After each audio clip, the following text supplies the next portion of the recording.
And now, welcome to 7 Questions with Emmy. Brought to you by Timberline Home, whose showroom in Idaho Falls is waiting for you to explore. Hey guys, welcome back to 7 Questions with Emmy. Today I'm super excited to be talking with Chris Hansen. He is an Emmy Award-winning journalist, and he's well known for tracking down and helping bust online predators. Chris, thank you so much for talking with me today. Emmy, thank you for having me on your show. I'm so excited to be doing this. Well, thank you. I'm excited as well. How's everything with you today? Good, how are you? I'm great. It's a little cold and snowy where I'm at here in Michigan today, but I think we'll get through. Yeah. Are you ready to get started with the questions? I am. Fire away. Okay. You have spent many years helping shine a light on online predators. What have you learned tracking them down? Here's what I've learned, that no matter how many stories we do on this subject, Emmy, these predators continue to be out there. They find ways to try to get away with their illegal activity. And so kids have to be careful online. Parents have to have a discussion with their children about their online activities. And if you don't know that person in real life, you shouldn't be disclosing any personal information or getting into a personal conversation with them online. They're strangers. What is the craziest thing that has happened during a takedown? It's about 100-way tie for first, Emmy. But if I had to pick one, it's the guys who walk into the house and take off their clothes. It's the most insane thing that they think this would be appropriate or in any way appealing to a child. And it's so offensive and so wrong. And we had it happen just a few weeks ago during a sting down in Alabama. And that will be on my Takedown show on my network, TruBlu, coming up in the very near future. But it's just so shocking to me that anybody would think that would be okay, because it's not. Yeah. And then they try and lie about it.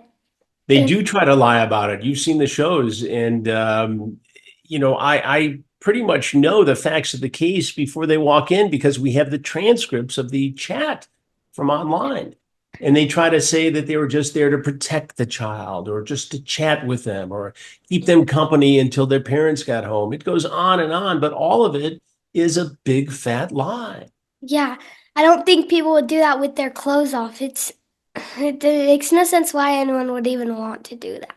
I almost, hazard to bring it up because it's just so crazy. But, kids need to know that these things go on the internet, and they need to be aware, and we need to have this discussion in an appropriate way. Yeah. You see a lot of disturbing things in your line of work. So what do you do to stay positive and see the good in the world? I see a lot of good in the world. And one of the things that I see that is so good, Emmy, is the next generation of young people coming up in the internet, digital media space. People like you, people like my kids who, have a healthy attitude towards their online activities and don't get too bogged down by it. So that keeps me very optimistic. Also, I think when you do the kind of intense, dark criminal reporting that I do, you need to get away from it for time to time and ski down a mountain, or hang out with your family, or build a fire in the fireplace and read a book. Things that allow you to disconnect from, the digital space. I think that's critical, not just for me, but for everyone, especially young people. So now I want to ask you a couple things to help people avoid some of the dangers of the internet, because we do have not only kids, but adults need to know some of these dangers. Sure. So, and you're kind of the expert, so I'm going to ask you a couple of these questions.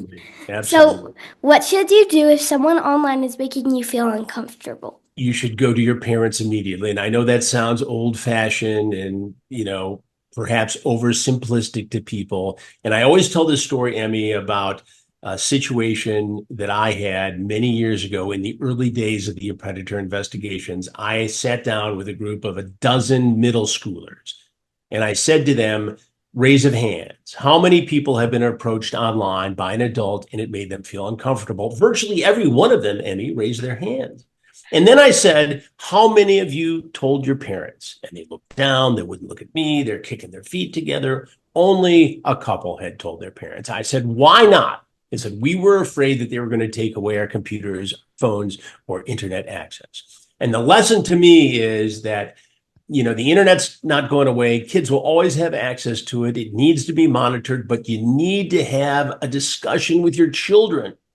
Yeah. And you have to say and make them feel comfortable enough to come to parents if they have any experience online that makes them feel uncomfortable. And they have to have the confidence that the parent will not overreact and take away the computer or the phone, but work together to be safe. Because there are so many cases that we have done, so many stories. These guys are out there. They get prosecuted. They go to prison in some cases. They have to register as sex offenders with the government.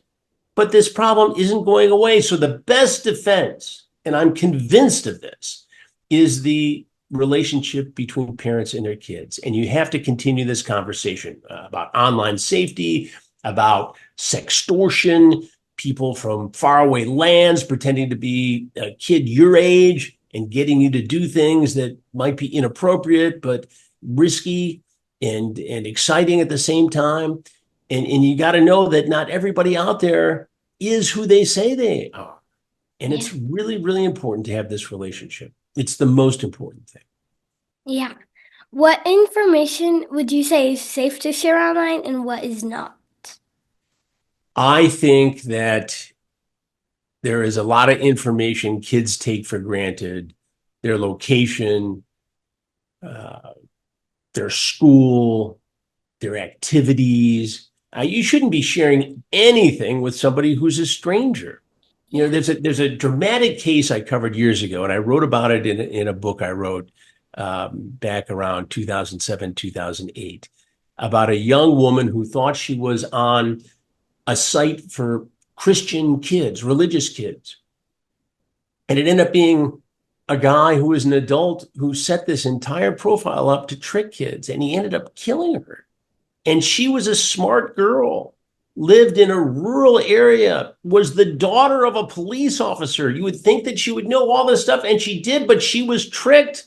These people are very slick. So I don't think you should be giving much information at all. And there are people out there, predators, who look at the work, the modeling, the pictures that some parents even post of their children, especially girls, and they look at it for all the wrong reasons, scary reasons. And so you really have to limit who can see your profile and your things. There's a difference between you doing a show like this, Emmy, that everybody can see because it's helping people. It's an interview show. But when it comes to you giving out pictures of yourself or family outings and information about what you do and where you go, that that's not a good idea to share that with people you don't know. You have to limit your friend group for your own protection. Yeah. If you see something inappropriate on the internet, what should you do? You should report it to the internet service provider, whether it's X or Facebook or Instagram or Snapchat or whatever it is, TikTok. There are ways that you can report it.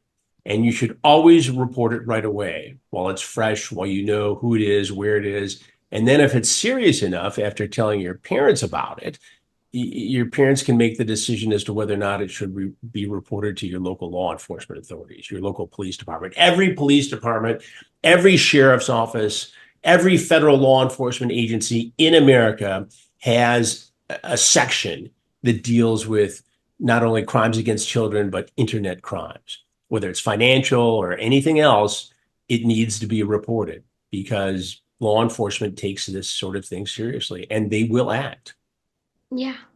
Cyberbullying is sadly very common these days with kids. All too common. Yeah, with kids my age, and it's even lost some lives. So how should people who are being cyberbullied deal with this?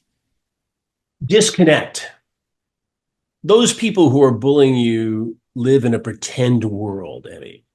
They don't matter. They can't really hurt you. They're not going to come over to your house in most cases. They're not going to come to your school in most cases. They exist in a world that gives them power only because they can intimidate, harass, and get in your head. Once you block them, once you turn off the computer, they cease to exist. Don't let them get in your head.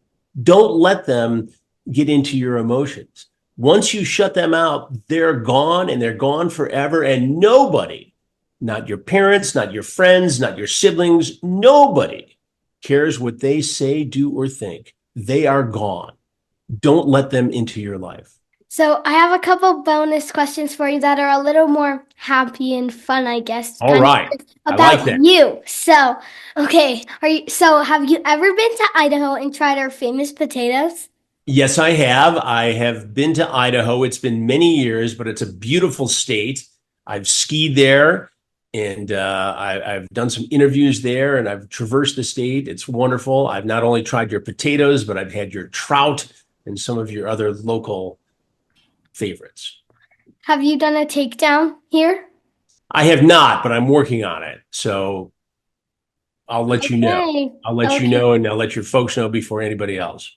Okay, well, maybe if you come out, we can say hi to you, you know. Absolutely. I'll take you all out to dinner, I promise. Yay.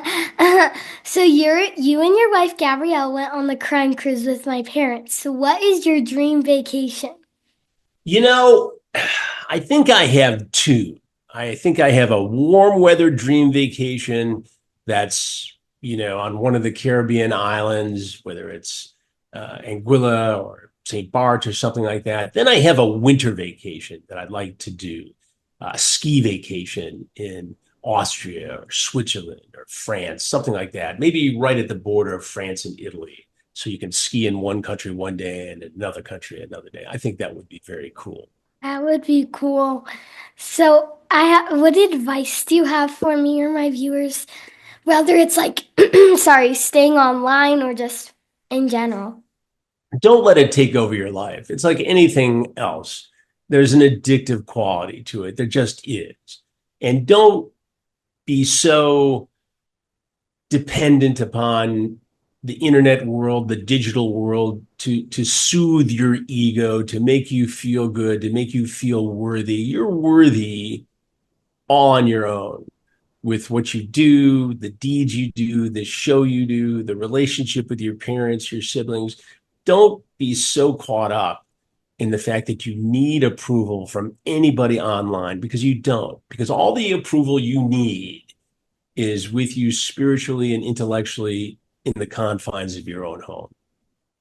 Yeah. Thank you so much for talking with me. All right, Emmy, it was a pleasure. Keep up the great work. All right, I'll be watching. Thanks so much for watching. Remember, new 7 questions and interviews are posted every Thursday. Be sure to follow me on Facebook, Instagram, and YouTube. Love you guys. Bye. 7 Questions with Emmy, brought to you by Timberline Home, whose showroom in Idaho Falls is waiting for you to explore.